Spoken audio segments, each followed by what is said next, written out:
بسم اللہ الرحمن الرحیم۔ السلام علیکم۔ عمران خان کے حوالے سے معاملات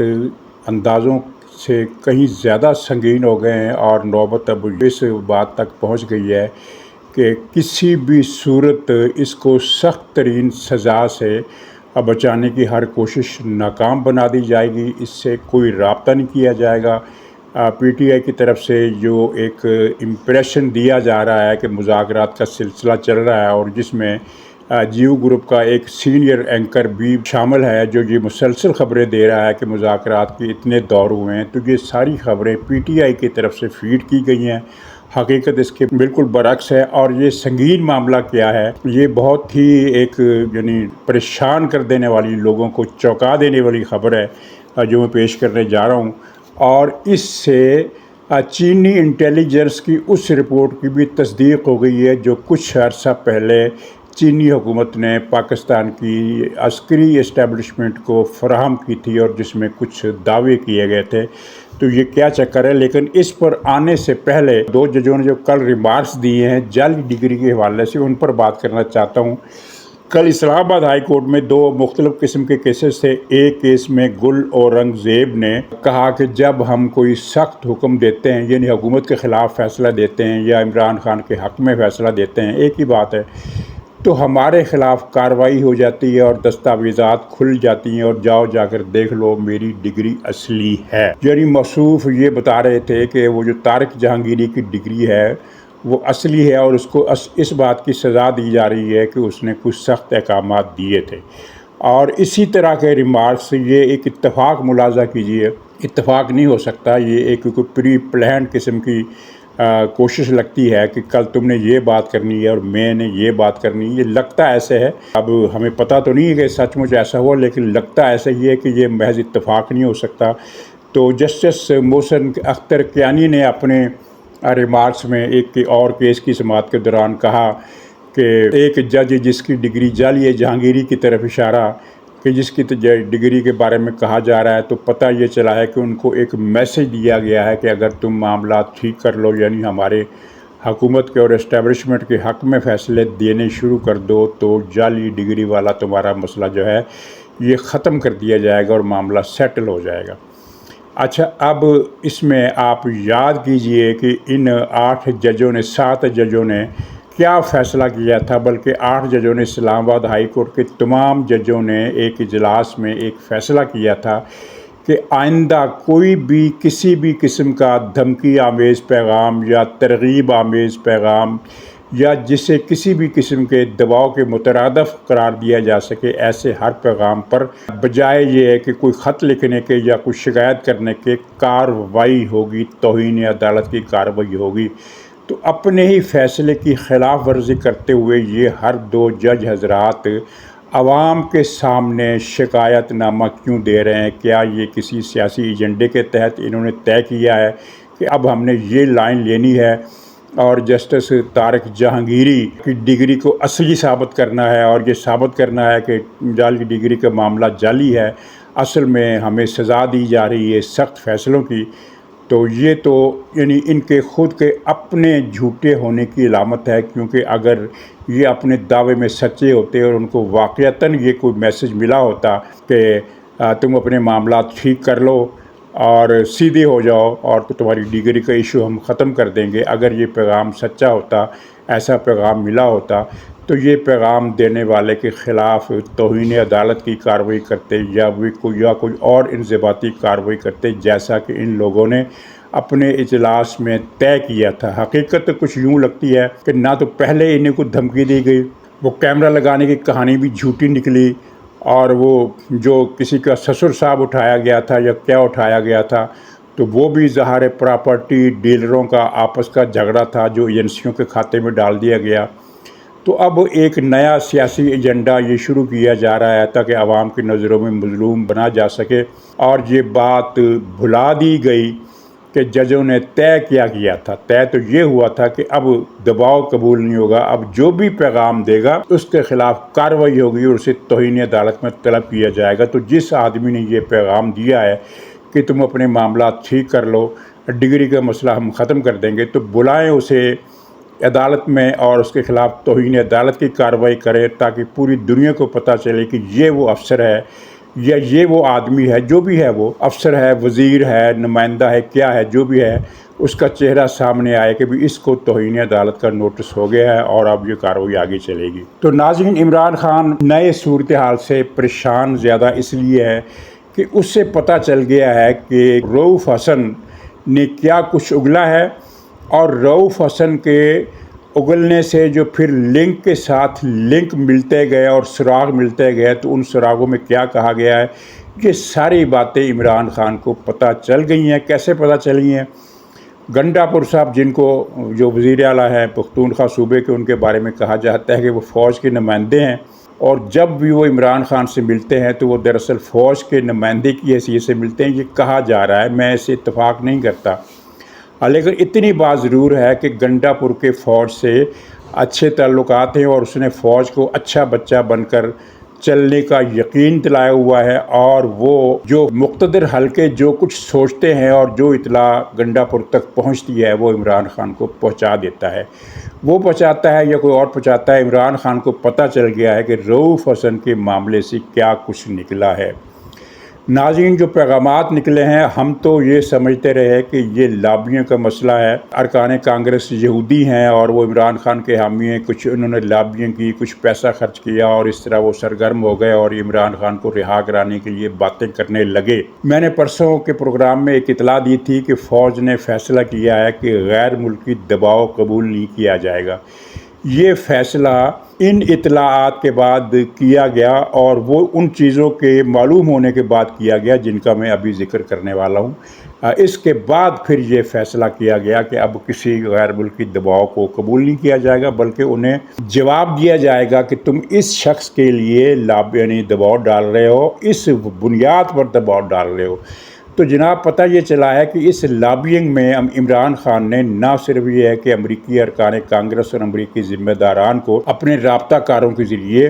جو سراغ ملے ہیں، بلکہ بھارت کو بھی یہ یقین دلایا کہ میری اقتدار میں واپسی کا رستہ ہموار کرو۔ میں یہ وعدہ کرتا ہوں، یقین دلاتا ہوں کہ سی پیک نہیں بننے دوں گا۔ اب آپ سوچئے کتنی بڑی بات ہے جو عمران خان کے خلاف معلوم ہوئی ہے، کہ یہ تو پاکستان کے خلاف ایک کھلی سازش کا سراغ ملا ہے، اور بھارت کو بھی یقین دلایا گیا ہے اور امریکی کانگریس کے ارکان کو بھی یقین دلایا گیا ہے۔ برطانیہ والوں سے پتہ نہیں کیا کہا گیا ہے، کیونکہ برطانیہ کو اس مسئلے میں کوئی اتنا زیادہ وہ ٹچی نہیں ہے، سی پیک کے مسئلے میں ہو سکتا ہے مخالف ہی ہو، لیکن وہ اتنا زیادہ ٹچی نہیں ہے جتنا زیادہ ٹچی امریکہ ہے اور جتنا زیادہ ٹچی بھارت ہے، اور دونوں کی اپنی اپنی وجوہات ہیں۔ بھارت اس لیے ٹچی ہے کہ اگر یہ سی پیک بن جاتا ہے تو سینٹرل ایشیا سے تجارت کی کنجی جو ہے وہ پاکستان کے ہاتھ میں آ جائے گی، بلکہ تالا کنڈا بھی پاکستان کے ہاتھ میں آ جائے گا، اور بھارت ہاتھ ملنے کے سوا کچھ نہیں کر سکے گا۔ اور امریکہ کا کنسرن وہ آپ کو بتانے کی ضرورت نہیں ہے، آپ کو پوری تفصیل کا علم ہے کہ امریکہ کے ساری پلاننگ متاثر ہو جاتی ہے،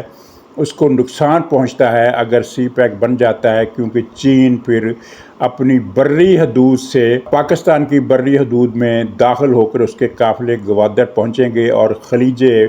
فارس سے جو ایک تجارت کا عالمی سینٹر ہے، خاص طور پر تیل کی تجارت کا، اور گوادر کا مطلب صرف خلیج فارس نہیں ہے، بلکہ یہ بھی ہے کہ مشرقی افریقہ کے جتنے ملکوں سے چین کی تجارت ہوتی ہے وہ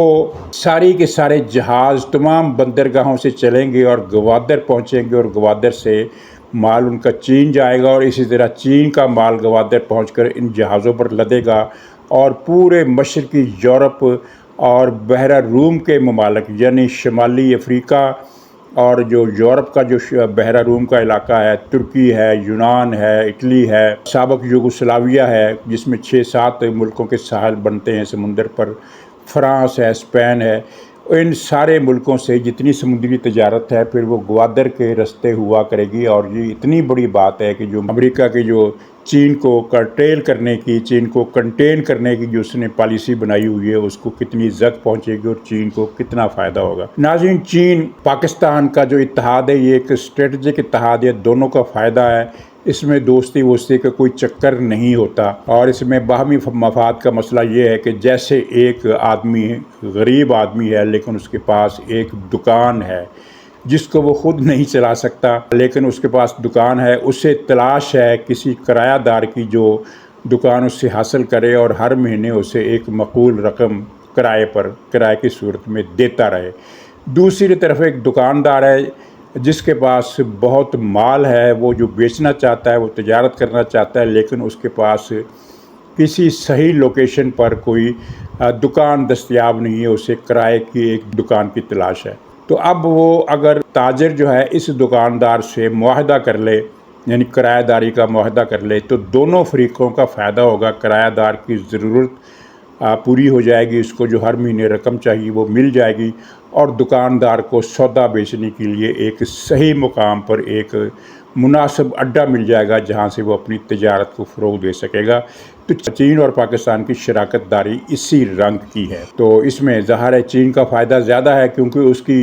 اس کے پاس پاکستان سے کئی سو گنا زیادہ، کئی گنا نہیں بلکہ کئی سو گنا زیادہ تجارت کا مال ہے۔ وہ پاکستان کے ذریعے وہ یہ تجارت کرے گا، دوسرے ملکوں سے تیل بھی خریدے گا، دوسرے ملکوں کو سودا بھی فروخت کرے گا اور بے پناہ دولت کمائے گا، اور پاکستان کو اس سلسلے میں کرایہ داری، راہداری کا جو معاوضہ ملے گا اس کے علاوہ کچھ سہولتیں ملے گی۔ تو یہ ظاہر ایک دو طرفہ فائدے کی بات ہے۔ اور عمران خان نے یہ کوئی پہلی مرتبہ، یہ کوئی راز کی بات تو خیر اس طرح رہی نہیں، 2014 کے دھرنے کے آغاز سے ہی یہ بات سامنے آ گئی تھی کہ عمران خان پاکستان میں سی پیک نہیں بننے دے گا اور چینی صدر کا دورہ بھی ملتوی کرائے گا، اور اس نے یہ دونوں کام کیے۔ اور یہ حقیقت، افسوسناک حقیقت اپنی جگہ موجود ہے کہ 2014 کے بعد عملاً سی پیک جو تھا وہ سرد خانے میں چلا گیا ہوا ہے۔ اس میں کچھ کردار باجوہ کا بھی تھا، اس میں کچھ کردار راحیل شریف کا بھی تھا، اور اس میں کچھ کردار وہ جنرل عاصم، وہ کیا نام تھا، پزا باجوہ، جو امریکہ بھاگ گیا ہے کھربوں روپے اس قوم کے لوٹ کر، چوری کر کے، کھلی واردات ڈکیتی کی کر کے اپنی آل اولاد سمیت امریکہ چلا گیا۔ ان سب لوگوں کا مل کر ایک پلان تھا کہ سی پیک نہیں بننے دینا۔ اس میں یہ سب شریک تھے، راحیل شریف ہو گیا، ظہیر الاسلام ہو گیا، پاشا وہ ریمنڈ ڈیوس کا جو برادری نسبتی تھا یا کیا تھا، یا بھائی تھا یا بھتیجا تھا، کیا تھا، اور پھر وہ یہ جنرل پزا باجوہ، اور پھر غفورہ شفورہ پا غفورہ جس کو کہتے ہیں، وہ یہ سارے لوگ پاکستان کے خلاف اس سازش میں شریک تھے۔ لیکن پہلی مرتبہ اب یہ پیغام رسانی پکڑی گئی ہے کہ آپ مجھے واپس لائیں، میں وعدہ کرتا ہوں کہ سی پیک نہیں بننے دوں گا، اس کی جڑ مار دوں گا، اس کو جڑ سے اکھاڑ دوں گا، یہ وعدہ کیا گیا ہے۔ اور یہ یقین دہانی صرف امریکہ کو نہیں کرائی گئی بلکہ بھارت کو بھی کرائی گئی ہے، جس کے بعد عمران خان کے لیے ادارہ ان بلاک ایک پوری اینٹی کی طرح عمران خان کے سخت خلاف ہو گیا۔ خلاف وہ پہلے سے تھا، اب اس خلاف ہونے کی شدت جو ہے وہ اتنی زیادہ ہے کہ اس کا پیمانہ ہم ماپ نہیں سکتے، اور کوئی مذاکرات نہیں، کوئی بات چیت نہیں، کوئی رابطہ نہیں، سارا جھوٹ پی ٹی آئی کی طرف سے کچھ صحافیوں کو فیڈ کیا جا رہا ہے، اور وہ اسے خبر بنا کر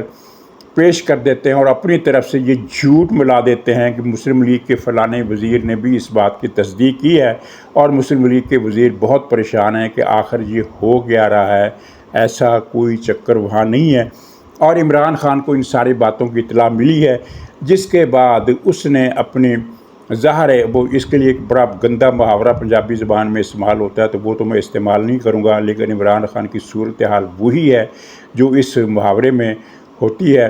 اور پھر جب یہ صورتحال بنتی ہے تو پھر آدمی گدھے سے بھی معافی مانگنے کے لیے تیار ہو جاتا ہے، گدھے کو بھی باپ بنانے کے لیے تیار ہو جاتا ہے۔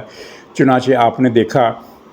کہ عمران خان نے بیک وقت 3 آرڈر کیے ہیں۔ ایک آرڈر تو یہ کیا ہے کہ ہر صورت میں جماعت اسلامی اور جمعیت علماء اسلام کو اتحاد میں شامل کیا جائے، اور 15 اگست تک یہ کام مکمل کر لیا جائے۔ لیکن اس کام کی حقیقت یہ ہے کہ جماعت اسلامی تو 101% اس اتحاد میں شامل نہیں ہوگی، اور JUI 90% حد تک امکان ہے کہ وہ اس اتحاد میں شامل نہیں ہوگی۔ ایک تو کام اس نے یہ کیا ہے، اور دوسرا اس نے فوج کو پیغامات رسانی شروع کر دی ہے کہ یعنی میں نے اپنے رویے میں لچک پیدا کر لی ہے۔ پارٹی کارکنوں کو، لیڈروں کو ایک ہدایت نامہ جاری کیا گیا ہے اور اس ہدایت نامے کی نقل بھی اداروں کو بھجوائی گئی ہے کہ بانی تحریک عمران خان نے تمام پارٹی کارکنوں عہدیداروں کو ہدایت کی ہے کہ پاک فوج اور آرمی چیف اور وغیرہ وغیرہ کے خلاف کوئی بات، کوئی بیان بازی نہ کی جائے۔ یہ نہ صرف ہدایت نامہ جاری کیا گیا بلکہ اس کی نقل اوپر تک پہنچائی گئی ہے تاکہ ان کے دل میں کچھ نرمی ہو اور مذاکرات کے لیے جو پیغام بھجوائے جا رہے ہیں۔ کل پرسوں کی بات ہے، وہ پختونخوا کا جو چور ہے اسد کیسر، اس نے پریس کانفرنس میں، اس کے منہ سے سچ بات نکل گئی۔ اس نے پریس کانفرنس میں کہا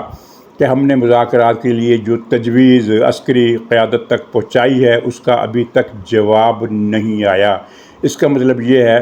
کہ ادھر سے تو بات وہی ہے جو میں نے بتائی، لیکن ادھر سے صورتحال جو ہے وہ بڑی ان کا جو ہے نا کہ کیا کہنا چاہیے کہ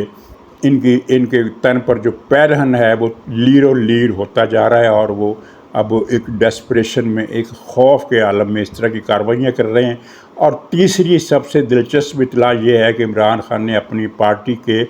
ایک ہمدرد شخص کو، جو یعنی پارٹی میں شامل نہیں ہے لیکن جو پارٹی کا کٹر حامی ہے، عمران خان کا ویل وشر ہے، شبھ چنتک ہے، اس کی یہ ڈیوٹی لگائی ہے، اس سے رابطہ کیا ہے اور اسے کہا ہے کہ کسی نہ کسی طریقے سے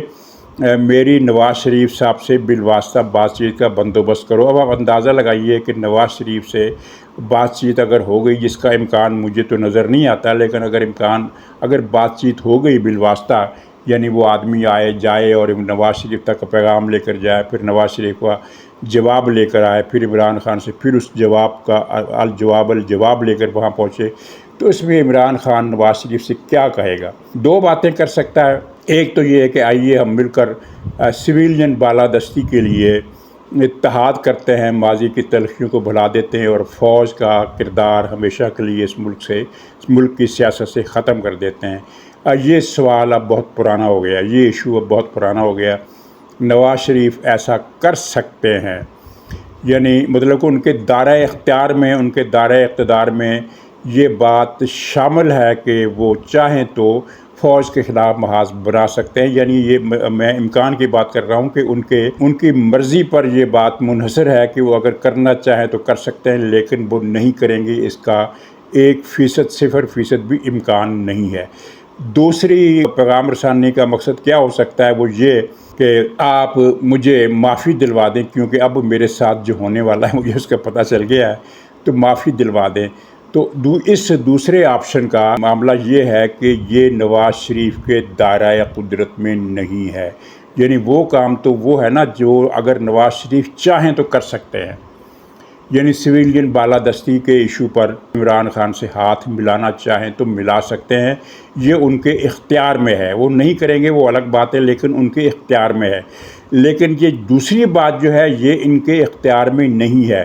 اول تو وہ ایسا نہیں چاہیں گے، اور اگر فرض کیجئے وہ چاہتے ہیں کہ اچھا ٹھیک ہے عمران خان کو رعایت دلوا دی جائے، تو یہ ان کے دائرۂ اختیار سے باہر ہے، اور یہ اس بات کا علم نواز شریف کو بھی ہے، اور معاملات کا علم تو عمران خان کو بھی ہے، لیکن عمران خان کی پوزیشن وہی ہے جو محاورہ ہے، تو یہ ایسے ہی موقع پر بنا ہے کہ ڈوبتے کو تنکے کا سہارا، ڈوبتا ہوا آدمی تنکے پر ہاتھ ڈالتا ہے۔ حالانکہ اس کے عقل و شعور کے اندر یہ بات پوری طرح جاگزین ہوتی ہے کہ یہ تنکا میری کچھ مدد نہیں کر سکتا، اس تنکے کی مدد سے میں خود کو ڈوبنے سے نہیں بچا سکتا، لیکن وہ پھر بھی تنکے کو پکڑنے کی کوشش کرتا ہے کہ میں اسے پکڑ لوں گا تو شاید ڈوبنے سے بچ جاؤں گا۔ تو عمران خان کی صورتحال یہ ہے کہ اس کو ان معاملات کا پوری طرح اندازہ ہو گیا ہے کہ اب میرے ساتھ کیا ہونے والا ہے، اس کے ساتھ جو ہونے والا ہے وہ بہت خوفناک ہے۔ اب تک اس کے ساتھ ہونے والے معاملات کی خوفناکی کا جو پیمانہ تھا، حقیقت میں وہ بات اس پیمانے سے بہت آگے بڑھ گئی ہے، کیونکہ یہ ملک دشمنی، یہ وہ اس طرح کی آئین شکنی والا مسئلہ نہیں ہے کہ جس کو قانونی طور پر غداری کہا جاتا ہے، لیکن عوام کہتے ہیں کہ چلو یار پھر کی ہوا جی آئین دی شک توڑ دیتی تھا۔ یہاں تو ملک کے خلاف، ملک پر